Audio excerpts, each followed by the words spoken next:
Good evening, viewers. My name is Imran. I'm a UK and international tax specialist. Today I'm here with a very interesting topic. If you're studying corporation tax in the UK, this topic is for you. So this topic is useful for ACCA, ACA, and CTA students. Also useful for graduates studying accountancy and finance who wish to know how to deal with the UK taxation. Also useful for employers or the business owner if they wish to know how the longer period of accounts can be split for corporation tax purpose. So I would explain to you in more detail with example, the real world example, because without example, it's very hard to understand. So a long period of accounts. So an accounting period for corporation tax, remember, cannot be exceed 12 months. However, under company law, accounts can be drawn for a period as long as 18 months. For example, if you set up a limited company, and then what's happened is obviously your accounting period will automatically end after 12 months. However, you can log into the company's house and change the reference date and extend it by another 6 months. It's possible. However, when it's come to corporation tax, obviously a set of accounts would be produced for the 18 months. When it's come to corporation tax, you need to break it down. For example, when you go to put that data on the tax software, the tax software will automatically break it down for you. However, in exam, you need to understand the rules. And sometimes the tax software can't break it when it's because if the period of accounts is like 15 months. So you have to enter the data. I bet you need to know the rules and regulation. So where a period of account exceeds 12 months, it must be split in two separate accounting periods for tax purpose. The first will be first 12 months, and the remaining will be the remaining period. So simple as that. For example, if you draw an account for the 16 months, and then for corporation tax, it will be you have to break it in the first 12 months and the remaining 4 months. If your accounts are 15 months long, you have to break it the 12 months and the remaining 3 months. So here's example. Shark Limited makes a set of accounts for 18 months ended 31st of December 2023. So it means the accounting period began on the 1st of July 2022 and ended 31st of December 2023. So it's 18 months long. For corporation tax, you must split it in the first 12 months. So that is from 1st of July 2022 till 30th of June 2023 and the remaining 6 months. It's very easy. Here is very important things you remember. Once we work out the accounting period, we then split the income and gain between two separate accounting periods. So obviously, in the financial reporting, you will have one profit and loss for 18 months. So make sure for corporation tax, you split the result over the two periods. I will show it to you with example. So you will calculate the trading profit, then you do the adjustment. So remember, when an exam, if you're given a profit and loss, don't just split the figure between two periods. Now I will show you there's a technique, easy technique. So follow me, and then you will understand in more detail. So adjust the trading profit usually. So don't break it at that stage. Just pick up the profit before tax, add back depreciation, add back any disallowed expenses, deduct any income, so tax under different heading. For example, interest income. I have uploaded another video on corporation tax. If you go through that video, then you will understand more. And then obviously the interest and the rent are taxed under separate heading. So you will remove it from the trading profit. So the resulting tax adjusted trading profit before capital allowance are then time apportioned. So first take for example, if the accounting period is more than 12 months, so you're taking the whole profit and loss, profit before tax, then you add back depreciation, add back any non-allowable expenses, deduct any interest income, deduct dividend income, deduct any rent, deduct any charitable donation. Sorry, you add back charitable donation, and that's you derive a trading profit. So I will give you example. I will show to you with illustration with the real world example, then you will understand it in more detail. So dealing with the capital allowances, remember, so if there are two set of accounts, so there will be only one set of accounts for corporation tax, it will be broken in two accounts if it's longer than 12 months. So for each accounting period, you need to calculate capital allowance separately. So you need to take into account any addition and any disposal. So that's how it's been explained here. So for example, for capital allowance purpose, we need to prepare a separate computation for each accounting period by taking account of addition and disposal in each separate accounting period. The written down allowance and annual investment allowance (AIA) are time apportioned. But remember, the FIA, first year allowance on electric car or zero emission car or zero emission any machinery, are never time apportioned because it's a first year allowance. You claim it 100% without making a split between two periods. Additional point to remember, interest income and UK property business, if you're receiving throughout the year, okay, start from the start of the accounting period, you just split on this two period equally on the number of month basis. Use time apportion. If you have studied basic mathematics, you need to know how to do apportionment.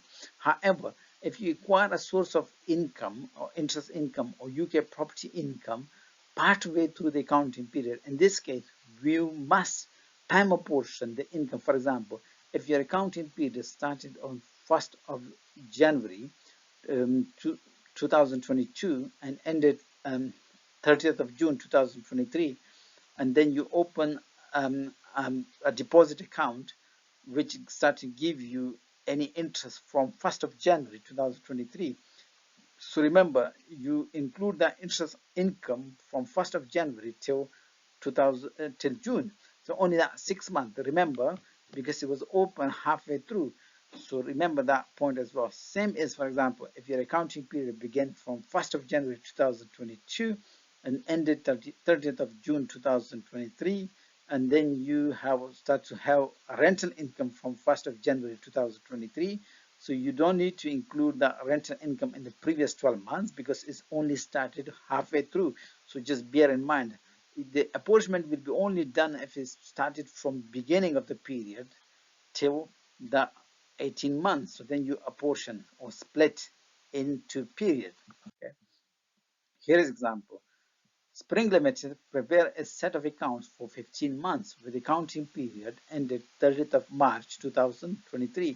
So it's mean it started on 1st of January 2022 and ended 31st of March 2023. Here's the result.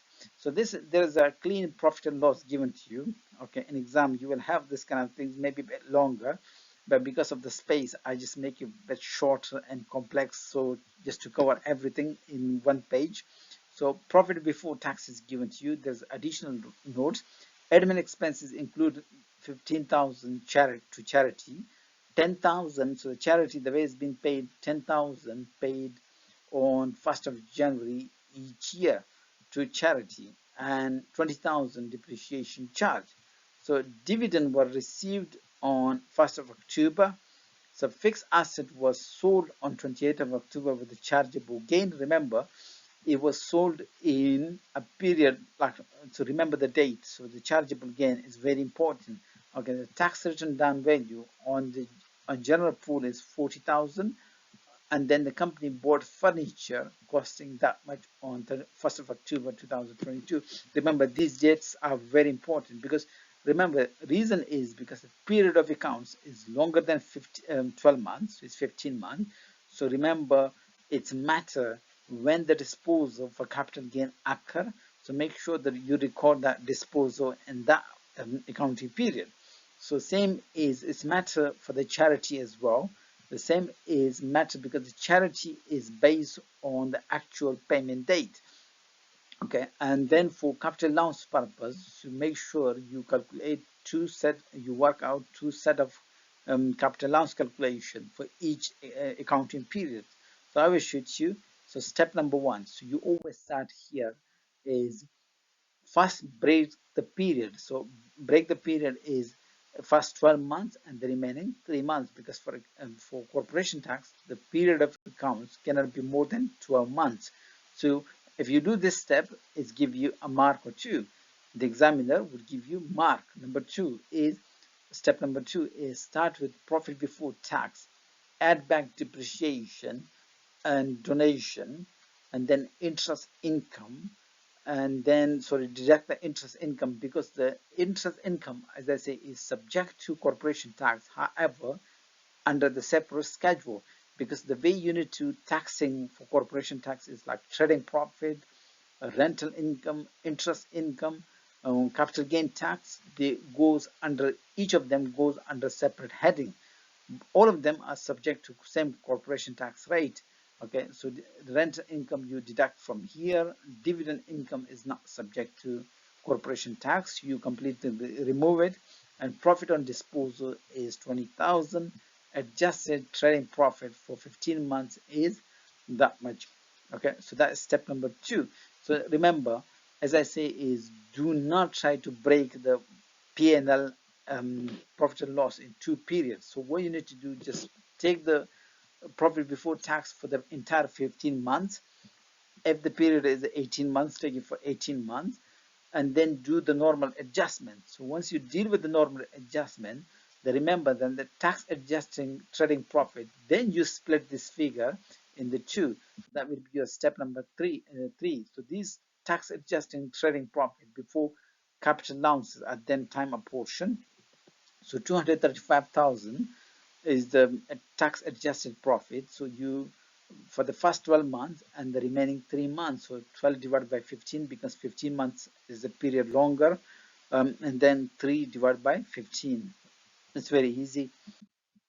Then the next step is work out your capital allowances. Remember, so you create three columns. One column for AIA, the other column should be for main pool. There should be another column for special rate pool, and there is the last column for allowances. So remember, we had on main pool 40,000 brought forward value, and then we have AIA. So AIA is, remember, this is addition in the first period. So you claim AIA, so it goes to the allowances column, and then on the remaining you claim capital allowances on that 40,000. So because it's complete 12 months, so there's no time apportionment. However, once you so the first period, which is 31st of December, you dealt with that, sorry, 2022. Then you come to the 3 month period, 31st of March 2023. So remember that, bring down the tax return down value and then apply 18%, because the second period is 3 months long. So make sure you apportion 3 divided by 12. Okay, and then that's how these are your allowances. Then step number 5 is then we calculate the trading profit for each. So the tax adjusting trading profit, remember from the previous slides. Okay, and then the capital allowance for each period, so that give you a trading profit. Then the next step would be is, remember we have now trading profit, and then the rent is, that was even for 50,000, 12 divided by 15, and for the remaining period interest is even. Chargeable gain occur in the last accounting period. If you look at the question, it will give you the date, so make sure that is the exact date when the chargeable disposal occur. So the date of the disposal was 28th of February, which falls in the period to 31st of March 2023. And QCD is qualified charitable donation, is, remember, is paid in every 1st of January. So then obviously the 1st of January, that 10,000, and the other one was paid on 1st of January for the entire year. So when you do time apportionment basis, so January, February, March, only 3,000. So that give you total taxable profit. What are the points to remember? These two separate CT liability are paid at different time. So there's never any point in adding them together. So remember, you don't need to add them together, because HMRC would send you two letters. with two different payment reference. So make sure you don't mix them up. Okay, then each payment must be made according to the reference number. Thanks for watching. If you do have any difficulties in catching up, um, then please write me a line or two. I will explain to you in more detail.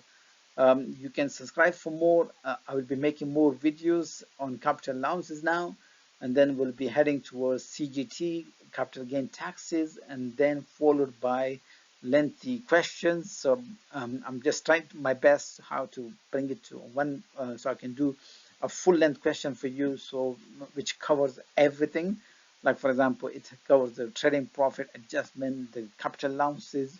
So, but I just need to find out how I can work it out. And I do have videos on other topics such as employment taxes, which include the car benefit, beneficial loan, transfer of asset, taxable, non-taxable benefits, taxable and exempt income. So I do have introduction to corporation tax, how you can make adjustment to trading profit. So moving on, I will be making capital allowances, and then we'll do CGT, capital gain taxes. So I'm wishing you a very good night.